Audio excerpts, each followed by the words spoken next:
ศนา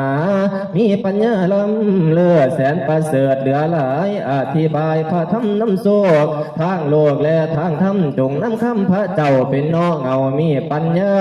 ทรงวาสายาถ้อยเท่าแพ่ผลหลายทรงสุตกนิกายสูตรทั้งหลายอันล้ำยิ่งจบทุกสิ่งวิในธรรมนะไผเป็นคำแจ้งจอจนเท่าหอดมหาปัฏฐานมีทั้งลังกาลพุทโธไทย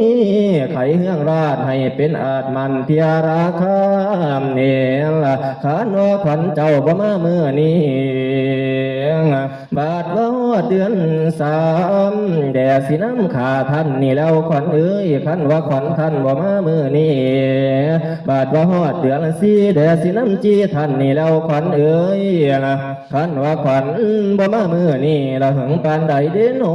จึงสิฮอดเดือนหาละมีละสาละอยู่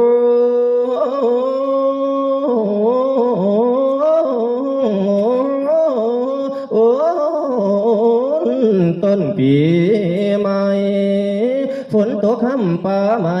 ขวัญทานได้ตามมา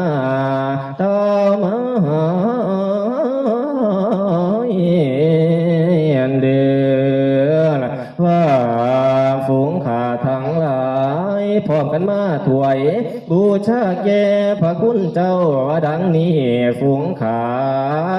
จึงได้ปรารถนาต่างๆขั้นต่างละต่างนา